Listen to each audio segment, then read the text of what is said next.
What's up guys, I'm JacobTSuggs and welcome back to another video. Got a new setup for my microphone, so hopefully the audio is going to sound better. But yeah, it's been a while for the channel since my last upload, and the reason is I've just been busy watching movies and catching up with stuff that I haven't seen, and exams are right around the corner for me, so I've been trying to study up for those. But I figured I'd kind of get back into the swing of things with analyzing different ARGs and viral marketing campaigns for different movies, because you guys seem to love it when I dive deep and kind of analyze the Cloverfield Paradox ARG and talked about that stuff. So I figured it would be interesting because several other movies that I personally really enjoy and several movies that are actually about to be released are doing viral marketing campaigns and ARGs. So why not give those some recognition and discuss those, because those are just as interesting. So that's what we're going to be doing today. I'm going to be starting a 4-part series. This is part 1 on the Dark Knight ARG, because back in 2008, the Dark Knight quite possibly had the biggest and most popular ARG out there, yet today nobody talks about it. I mean, The Dark Knight is one of my favorite movies and the one comic book movie that everybody tends to love. I mean, unless you've been living under a rock, you've heard about The Dark Knight, which is why it surprised me when nobody talks about this viral marketing campaign that the movie had. The Dark Knight received critical acclaim for its direction, character development, script, and honestly, pretty much everything. Now, part of the reason why The Dark Knight is so great are because of the performances in the film, with just fantastic performances across the board, with most notably being Heath Ledger's Joker, which has become really iconic by this point, partially due to because Heath Ledger died shortly before the film was released. There's no denying that The Dark Knight is a great comic book film and overall just a really great piece of cinema. I mean, everyone knows the story and has seen the film countless times, yet, as I previously said, nobody talks about this viral marketing campaign. And believe me when I say, the reason why I'm splitting this up into 4 parts is because this ARG is so huge and so intense that I can't just discuss everything in like one big video. Otherwise, the information would just be coming at you way too much and it'd probably be a really convoluted video. I mean, the ARG pretty much splits into like 4 separate parts like midway through, which is just insane to me. So I figured it would be better if I just discussed this in parts and kind of left intrigue and stuff like that and keep you guys interested. And I feel like I have to discuss that, otherwise I'm gonna get comments saying, oh, Jacob's doing it for the YouTube money, which isn't true at all. I'm doing it for your best interest. Believe me, there's a ton of information in this stuff. It might not be in this video because we're just starting out,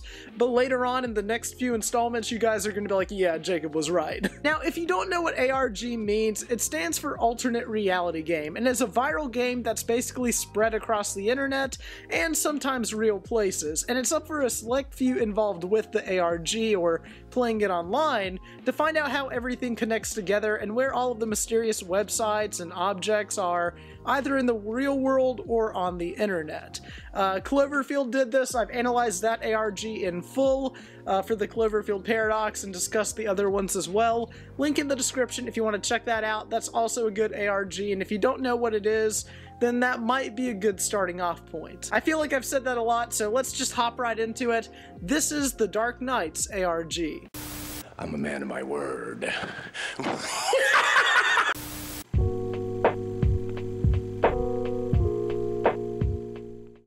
First off, I just want to mention how brilliant Christopher Nolan's ARG was for this movie and for The Dark Knight Rises very briefly, as it helped further prove that Batman was set in a more realistic world rather than an exaggerated comic book one. So where did this ARG begin? Well, on March 18th, 2007, a user on Showfax Inc.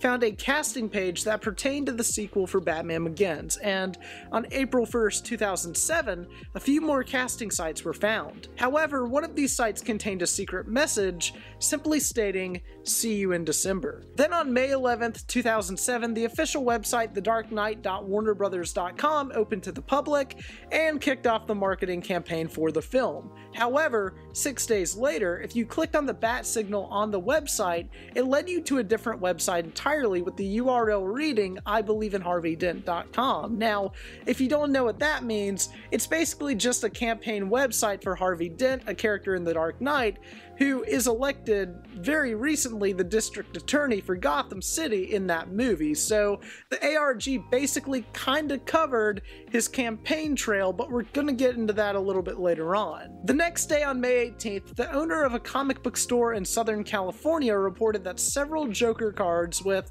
"I believe in Harvey Dent 2, ha ha ha" stamped over them were sent to the shop. Now, this may sound like a cool marketing gimmick, but there's actually way more to it than that. If you go to the website IBelieveInHarveyDent2.com, a defaced version of Harvey Dent appeared on the website. Enough people eventually signed up with their emails as the website prompted, and this was where the first official image of Heath Ledger as the Joker was revealed to the public. 2 days later, if you tried to load up the page again, the website had a page error screen, but also contained the same hidden message as before, "See you in December." Now, July 26th through the 30th of 2007 was when San Diego Comic-Con was going on at the time. At the convention, dollar bills that were quote-unquote Jokerized or vandalized by the Joker eventually led players to WhySoSerious.com. Now, this website had coordinates that led to a location near the convention center, and the website also had a timer set to go off the next morning at 10 a.m. The next day at exactly 10 a.m., the game officially launched with a phone number being written into the sky.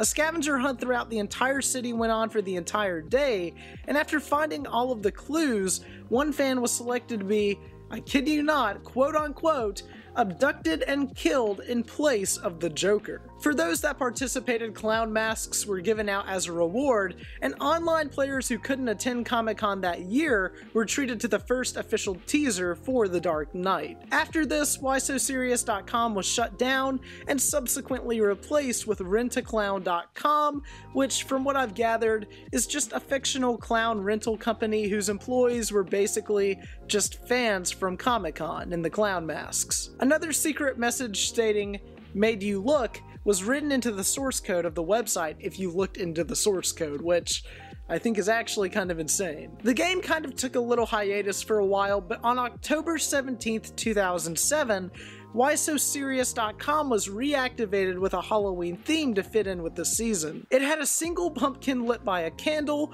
and the mouth on the pumpkin was carved into the shape of Batman's logo. And yes, this was a tribute to the graphic novel the film was based on, The Long Halloween. Side note, if you haven't read The Long Halloween, it's actually incredible, and I can't recommend it enough. It's a great Batman story.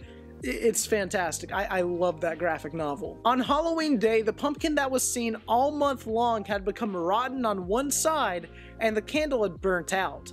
At midnight, things got crazy. This entire website updated with 49 different locations being showcased, and by that I mean the website had 49 different websites that were individually customized that you could go to, and they all revolved around places in Gotham City. So you had like a website like Gotham Pizza or Gotham Stocks or stuff like that. Those aren't the actual websites. We'll get into that a little bit later in the next episode, but that's basically all you need to know. This is when things really started to go from 0 to 100. And yes, the pumpkin rotting on one side was a reference to Two-Face, and I think that's a great stopping point for now. Like I said, this ARG was obviously meant for more experienced players or for people that were just really invested in the Dark Knight story and this universe, which were a ton of people. The fact that so many people participated,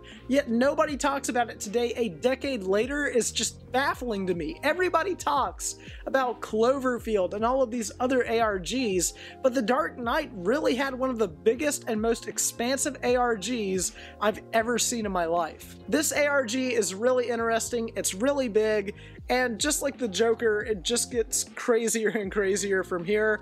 so I can't wait to discuss all of this with you in the next episode. That being said, did you participate in the Dark Knight ARG? If so, I'd love to hear your thoughts on it down in the comments below, and if you didn't, I'd love to hear your thoughts on ARGs and the Dark Knight and stuff like that too in the comments below. But that being said, I'm Frame by Frame. Remember the name, please like, comment, and subscribe, and I'll see you guys in the next video. Bye guys!